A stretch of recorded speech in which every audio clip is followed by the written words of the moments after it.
Start करते हैं previous year question answer जो कि पी ब्लॉक एलिमेंट्स के हैं। पार्ट 1 है ये प्रीवियस ईयर क्वेश्चन आंसर का। और आई होप कि आप लोग कंसेप्ट की वीडियोस देख के आए, आपको वो समझ में आई है नहीं आई है एक अलग बात है, बट आप लोग देख के जरूर आए। ठीक है, चलिए पहले क्वेश्चन से स्टार्ट कर रहे हैं। और देखो आप लोग एक चीज नोट करवा रहे हो कि कई क्वेश्चन बहुत बार रिपीट हुए हैं। लाइक ये देखो 2019 में, 2014 में आ गया, 2012 में, 2015 में आ गया, 2011 में, 2015 में आ गया। ऐसे ही कई क्वेश्चन ऐसे हैं जो कहीं कहीं बार आ रहे हैं। मतलब पी ब्लॉक में ना सिलेक्टेड क्वेश्चन और वही बार बार रिपीट होते हैं, तो आप किसी भी क्वेश्चन को स्किप नहीं कर सकते। हाँ, कंसेप्ट को समझो, बार बार 2 ही 3 लाइन आपने पढ़नी है और कुछ नई लाइन आप लोगों को देखने को नहीं मिलेगी। चलो पहले क्वेश्चन से स्टार्ट करें। Arrange the following in the, और प्लीज बेटा देखो साथ के साथ निपटा लो, बाद में दिक्कत होती जाएगी। ये जो सिलेबस पेंडिंग रखते जा रहे हैं ना बच्चे, मुझे पता है ज्यादातर बच्चे प्रेजेंट नहीं है क्लास में, और आज अटेंडेंस होगी। ठीक है, क्वेश्चन बोल लूंगा मैं, आंसर देखते कितने बच्चे करेंगे, और उसके बाद श्योरली मैं कॉल करने वाला हूं जो जो बच्चे एब्सेंट होंगे। Arrange the following in the increasing order of acidic character. आपको हाइड्राइड दिए गए हैं, आपको दिया गया है H2O, H2S, H2SC, H2TE।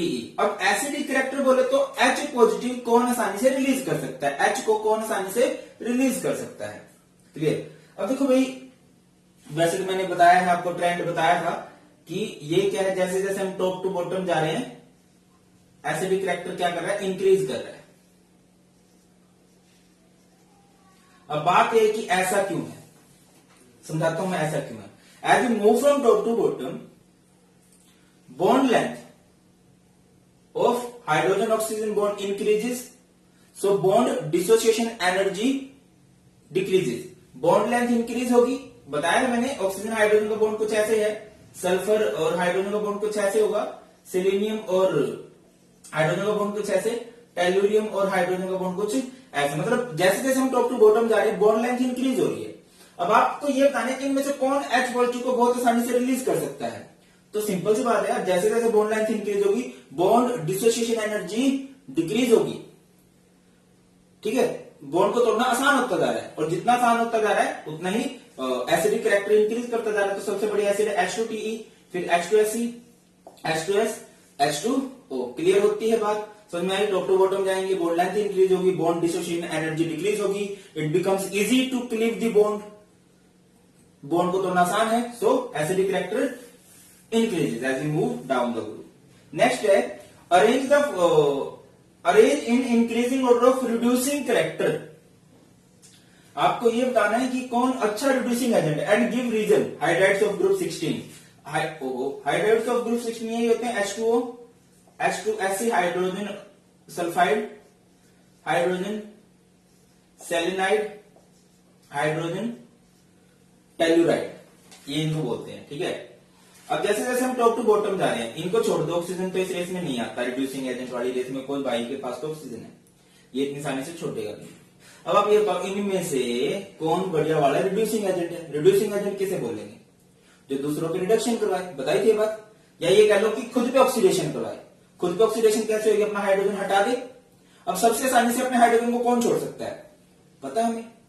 तो आप लिखोगे as bond length increases bond dissociation energy decreases, as a result reducing character increases. तो सबसे अच्छा रिड्यूसिंग एजेंट इसमें H2TE है, फिर H2SC है, और फिर H2S है।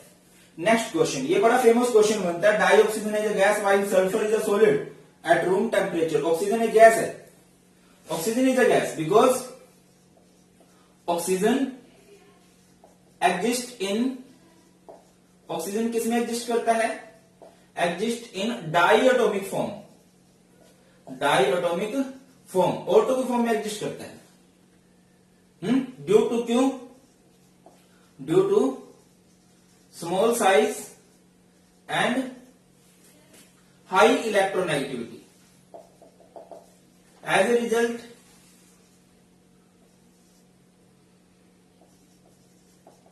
Van der Waals forces of attractions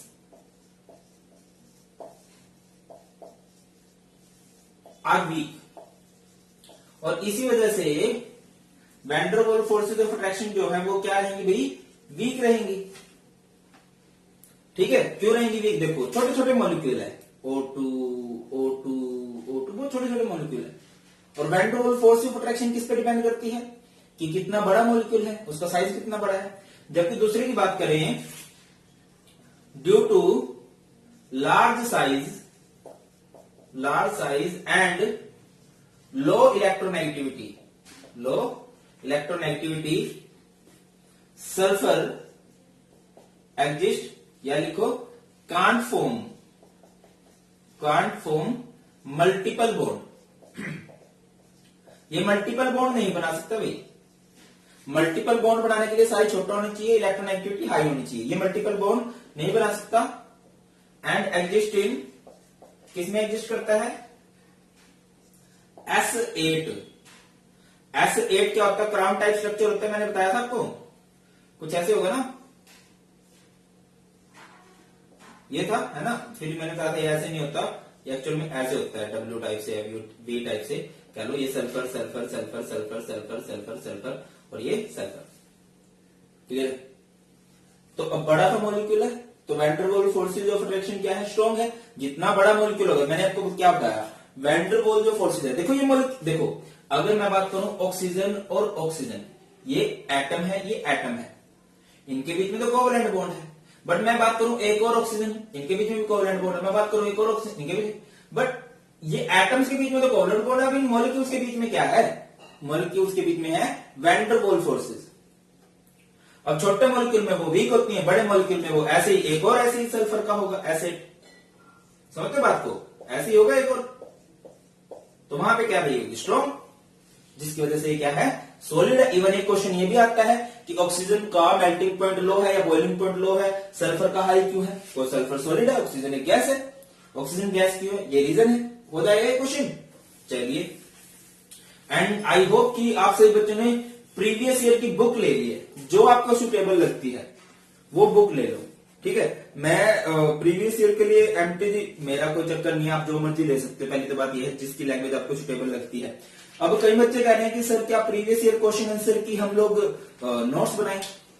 देखो भाई, नोट्स मैं आपको दे रहा हूं बड़े वाले, ठीक है, मतलब आपको नोट्स बनाने की जरूरत नहीं है। नोट्स आप बना सकते हो शॉर्टकट वाले, जिससे आपको ये हो कि हाँ यार जल्दी से कैसे निपटाना है, इसमें मेन बात क्या थी, वो नोट्स आप लोग खुद से बना सकते हो। अदरवाइज बेटा नोट्स बनाने में बहुत टाइम लग जाएगा, समझ लो। मैंने आपको अच्छी एक्सप्लेनेशन वाले फुल, मतलब उसके बाद आपको नोट्स की जरूरत नहीं है, वो नोट्स आपको दे दिए। अब क्वेश्चन आंसर आपको बुक में से याद ही करने हैं, समझ लो ना। हाँ, ये बात है कि आपको समझ में आनी चाहिए वो लिखा क्या हुआ है, हिंदी एंड याद तो करने हैं। मेरी बात समझ लो ना क्या करो। क्वेश्चन आंसर के नोट्स बनाने की जरूरत नहीं है। हाँ, अगर कोई जरूरी सा पॉइंट लगता है वो उसके नोट्स बना लो, ठीक है। चलिए आगे बढ़ते हैं। Thermal stability decreases from H2O to H2TE। बताओ इसमें क्या मुश्किल है? H2O होता है, H2S होता है, H2SC होता है, H2TE होता है। कह रहा है थर्मल स्टेबिलिटी डिक्रीज होती है, क्यों? As you move down the group bond length increases, so bond dissociation energy, bond length increases, bond dissociation energy. देखो ना, जब हम टॉप टू बॉटम जाते हैं तो क्या होता है? बॉन्ड लेंथ क्या होता जाती है? बॉन्ड क्या होता जाता है? बड़ा। और अगर बॉन्ड बड़ा होगा तो बॉन्ड को तोड़ना क्या होता जाएगा? आसान होता जाएगा। बॉन्ड डिसोसिएशन एनर्जी डिक्रीजेस, सो थर्मल स्टेबिलिटी। अब देखो ना यार, बॉन्ड डिसोसिएशन एनर्जी, बॉन्ड को तोड़ने के लिए हम हीट तो देते हैं। अब हीट देने पर बॉन्ड आसानी से टूट रहा है, तो उसकी थर्मल स्टेबिलिटी क्या होती जाएगी? हीट के सामने वो स्टेबल रहेगा या नहीं रहेगा? बिल्कुल भी नहीं रहेगा, टूटता जाएगा वो तो आसानी से। थर्मल स्टेबिलिटी क्या होती जाएगी बच्चा पार्टी? डिक्रीज होती जाएगी। क्लियर होती है? चलिए आगे बढ़ते हैं। वही है ना, बुक से ज्यादा दूरी मत बनाओ, वरना एग्जाम स्टेबिलिटी आपकी वीक हो जाएगी, एग्जाम में स्टेबल नहीं रहोगे। बुक को पास रखो बिल्कुल, ठीक है, बॉन्ड मजबूत रखो, टूट ना पाए। आगे बढ़ते हैं। There is a large difference between melting point and boiling point of oxygen and sulphur. Just अभी करके आए हैं। Because oxygen is a gas while sulphur is a solid. Oxygen gas क्यों है लिख लेंगे, सल्फर सॉलिड क्यों है ये भी लिख लेंगे। Next is H2TE, hydrogen telluride strongest reducing agent among all the hydrides. H2TE because the bond length in H2 is largest and bond dissociation energy is weakest या वीकेस्ट नहीं कहेंगे, is minimum in H2TE, that's why it's best या best reducing agent हम इसे कह सकते हैं, strongest reducing agent कह सकते हैं among all the hydrides of group 16। समझते हो रिड्यूसिंग एजेंट किसे कहेंगे? जो H2 को आसानी से तोड़ दे। और आसानी से कौन तोड़ सकता है? सिंपल समझो, कौन तोड़ेगा? जिसका बॉन्ड बहुत बड़ा हो, और सबसे बड़ा इसी का होता है H2TE का। चलिए आगे बढ़ते हैं, बड़ा फेमस क्वेश्चन है, elements of group 16 generally show lower value of ionization energy first ionization energy compare to corresponding elements of group 15। Why? Question समझ में आता है कि भैया जो ऑक्सीजन है, ऑक्सीजन की बात है ना? नहीं, ग्रुप 16 के एलिमेंट्स की बात है।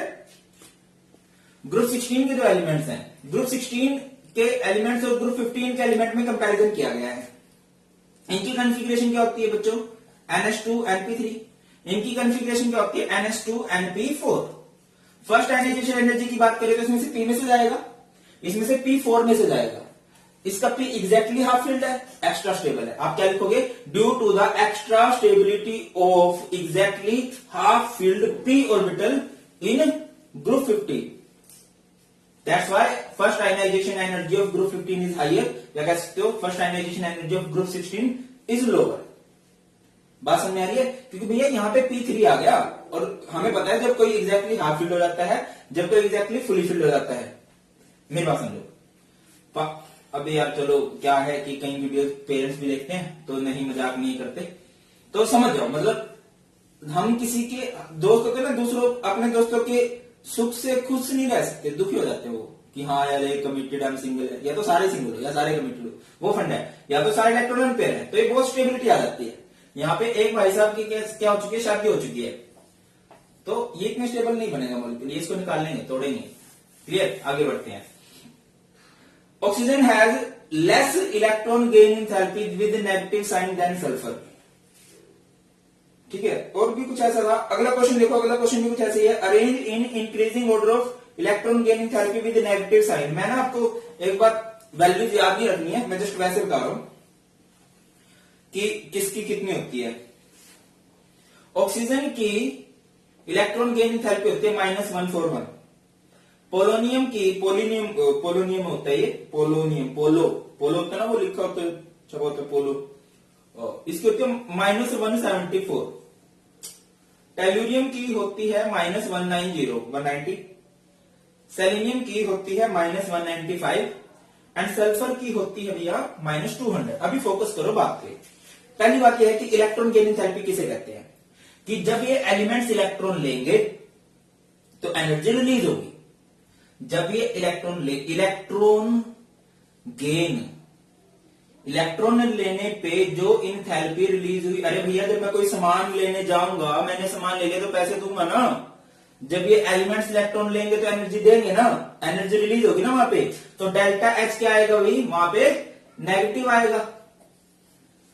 ठीक है, अब एक चीज देखो यार कि सबसे सल्फर, फिर सेलेनियम, फिर टेल्यूरियम, फिर पोलोनियम, मतलब क्या है? सबसे ज्यादा सल्फर की है, सल्फर की सबसे ज्यादा नेगेटिव है, फिर सेलेनियम की नेगेटिव है, फिर टेल्यूरियम की नेगेटिव है, फिर पोलोनियम की नेगेटिव है। बट ऑक्सीजन के साथ फंडा हो गया, ऑक्सीजन के साथ फंडा हो गया। अब देखो, अगर हम बात करें साइज पे, देखो ना, अगर छोटा साइज है ना तो इलेक्ट्रॉन लेना आसान होता है, क्योंकि न्यूक्लियस ने अट्रैक्ट करना होता है, तो इस हिसाब से तो ऑक्सीजन का सबसे छोटा साइज है में, तो ये सबसे आसानी से इलेक्ट्रॉन को अट्रैक्ट कर लेगा। बट हो क्या जाता है, इसका छोटा साइज इसके लिए वरदान साबित होने की जगह अभिशाप साबित हो गया। कैसे हुआ? छोटे साइज की वजह से क्या हो गया? इलेक्ट्रॉन रिपल्शन होगी, नए इलेक्ट्रॉन को ये क्या करने लग गया? रिपेल। एनर्जी कब रिलीज होती है? जब अट्रैक्शन होती है। एडजॉर्प्शन याद है सरफेस केमिस्ट्री में? इवन हमने कैटलिस्ट में भी कही थी एक बात कि जब चीजें चिपकती है ना तो वहां से हीट निकलती है। चिपकी कब? जब उनके बीच में अट्रैक्शन होगी। बट यहां पे ऑक्सीजन का न्यूक्लियस क्या कर रहा है? ये इलेक्ट्रॉन से मान लो, ये इसको कर रहा है अट्रैक्ट, बट यहाँ पे जो इलेक्ट्रॉन है ना, वो छोटे साइज में बहुत सारे इलेक्ट्रॉन्स हो जाते हैं, तो वो उसको रिपेल करते हैं। ये इसको अट्रैक्ट करने की कोशिश कर रहा है, ये इनको रिपेल कर रहे हैं, तो एनर्जी बहुत कम रिलीज हो पाती है। समझ रहे हो बात को? नहीं समझ रहे भैया? एनर्जी कब रिलीज होती है? जब अट्रैक्शन ज्यादा हो। अट्रैक्शन थी ज्यादा, बट इसके छोटे साइज की वजह से, ऑक्सीजन का बहुत छोटे से साइज में बहुत सारे इलेक्ट्रॉन्स होते हैं, तो नेगेटिव चार्ज बहुत ज्यादा हो जाता है वहां पे, वो उसको रिपेल करने लग जाते हैं। कंफ्यूजिंग तो नहीं है ना, छोटे साइज की वजह से क्या करते हैं वो इलेक्ट्रॉन्स को रिपेल करते हैं, जबकि एनर्जी ज्यादा कब रिलीज होगी, जब अट्रैक्शन ज्यादा हो, ऑक्सीजन में रिपल्शन हो रही है, दैट्स व्हाई वो कम नेगेटिव हो जाती है। Next is H2S is more acidic. H2S is more acidic. H2S is more acidic. Acidic किसे कहते हैं बताना जरा, बताओ कितनी बार कर लिया हमने। Acidic then H2। इसी तरह से एक और है क्वेश्चन यहीं पे, है नहीं क्या था तो यार, H2TE वाला भी कुछ क्वेश्चन है ऐसे कि ये ज्यादा एसिडिक है। तो हमने शायद पहले क्वेश्चन ये किया था एसिडिक कैरेक्टर वाला। एसिडिक कैरेक्टर किस पे डिपेंड करता है कि कौन कितनी आसानी से पॉजिटिव रिलीज कर सकता है। बॉन्ड लेंथ इंक्रीज होती है तो बॉन्ड डिसोसिएशन एनर्जी डिक्रीज होती है, एसिडिक कैरेक्टर इंक्रीज होता है। तो H2S में क्या है, इसके बॉन्ड ऐसे होंगे, ऑक्सीजन के ऐसे होंगे, ठीक है, ये अपने बॉन्ड को इतनी आसानी से नहीं तोड़ेगा, तोड़ देगा, तो ये अच्छा एसिड कहलाएगा इसके कंपैरिजन में। Next, S has a greater tendency for catenation. ये पॉइंट आपके नोट्स में है बट शायद क्या श्योरली हम वीडियो में बताना भूल गए। कैटिनेशन की बात करते हैं। कैटिनेशन किसे बोलते हैं, पूरी पीरियोडिक टेबल में आपको पता हो तो कैटिनेशन सबसे ज्यादा किसकी होती है, कार्बन की होती है। कैटिनेशन से पूरी भाई साहब ने एक नई केमिस्ट्री बना दी, ऑर्गेनिक केमिस्ट्री। कैटिनेशन बोले तो सेल्फ लिंकिंग, किसी एलिमेंट का खुद के साथ ही जुड़ना, क्या कहलाता है, कैटिनेशन कहलाता है। कितना वो खुद के साथ ज्यादा जुड़ सकता है। अगर यहां पे कंपैरिजन किया गया है सल्फर में और ऑक्सीजन में, ऑक्सीजन पता हो तो 2 ही एटम जुड़ते हैं, सल्फर के कितने एटम जुड़ सकते हैं, 8 एटम जुड़ सकते हैं। तो सर ये क्या फंडा है, कैटिनेशन जो डिपेंड करता है ना, वो डिपेंड करता है ई बॉन्ड स्ट्रेंथ पे, एलिमेंट के सिंगल बॉन्ड में कितना वो स्ट्रॉन्ग है, कितना उसका सिंगल बॉन्ड स्ट्रॉन्ग रहेगा। इसका सिंगल बॉन्ड स्ट्रॉन्ग नहीं होता, दैट्स व्हाई वो डबल बॉन्ड बना लेता है। अगर हम बात करें सल्फर, ये जरूर याद कर लेना आप लोग, सल्फर के सिंगल बॉन्ड की जो स्ट्रेंथ है, सिंगल बॉन्ड की अगर मैं स्ट्रेंथ की बात करूं तो इसकी बॉन्ड स्ट्रेंथ होती है 213 किलो जूल पर मोल। और अगली बात करें ऑक्सीजन के सिंगल बॉन्ड की जो स्ट्रेंथ है वो कितनी है भाई, 138 किलो जूल पर मोल। मैं दोबारा कह रहा हूं, देखो अगर आप बात करोगे इसके डबल बॉन्ड की तो इसका डबल बॉन्ड बहुत स्ट्रॉन्ग है।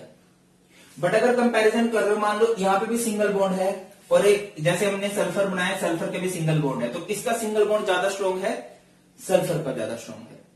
क्यों है सर ऐसा, सिंगल बॉन्ड मतलब वो एक जगह से जुड़े हैं, छोटे छोटे एटम्स हैं, बहुत ज्यादा इलेक्ट्रॉन्स हैं उनके पास, बहुत ज्यादा क्या है, इलेक्ट्रॉन्स है, बॉन्ड भी छोटा सा होगा, छोटे छोटे एटम्स, छोटा सा बॉन्ड होगा ना उनके बीच में, तो क्या होगा, इलेक्ट्रॉन रिपेल करेंगे तो वो बॉन्ड क्या हो जाएगा, वीक हो जाता है। यही रीजन होता है इसका कि उनका सिंगल बॉन्ड इतना वीक क्यों होता है, बॉन्ड लेंथ छोटी होती है, साइज छोटा है एटम्स का, तो क्या होगा, उनमें इलेक्ट्रॉन रिपल्शन होगी। सल्फर में ऐसा क्यों नहीं हुआ, क्योंकि सल्फर का साइज कंपैरेटिवली बड़ा है तो उसके बॉन्ड की लेंथ ज्यादा हो जाती है। इस केस में देखो बॉन्ड लेंथ बड़ी है बट वो वीक नहीं हुआ, क्यों नहीं हुआ, कोई इलेक्ट्रॉन रिपल्शन नहीं हुई, वो छोटा बॉन्ड था बट छोटा बॉन्ड बड़ा हो गया रिपल्शन की वजह से, वो बॉन्ड वीक हो गया पहले से। समझ लो, कंफ्यूज मत होइए। कैटिनेशन किस पे डिपेंड करती है, डिपेंड करती है एलिमेंट के सिंगल बॉन्ड की स्ट्रेंथ पे, और वो किसकी ज्यादा है, sulphur. Bond strength of sulphur is much higher than bond strength of oxygen. That's why sulphur has a greater tendency for catenation than oxygen. Next question, boiling point of water is much higher than H2S। ये question का answer मैं चाहता हूं आप लोग करो, क्योंकि इससे पहले जो कंसेप्ट की वीडियो आई है ना, ये कमेंट सेक्शन में हम देखेंगे इसका क्या रीजन है, बड़ा इंपॉर्टेंट क्वेश्चन है ये, फॉरेन में भी आया हुआ है। Next, thermal stability of water is much higher than that of H2S। Thermal stability बोले तो हीट के सामने स्टेबिलिटी किसकी ज्यादा है, बॉइलिंग पॉइंट एक अलग फंडा है, मैं बताता चलूं आपको।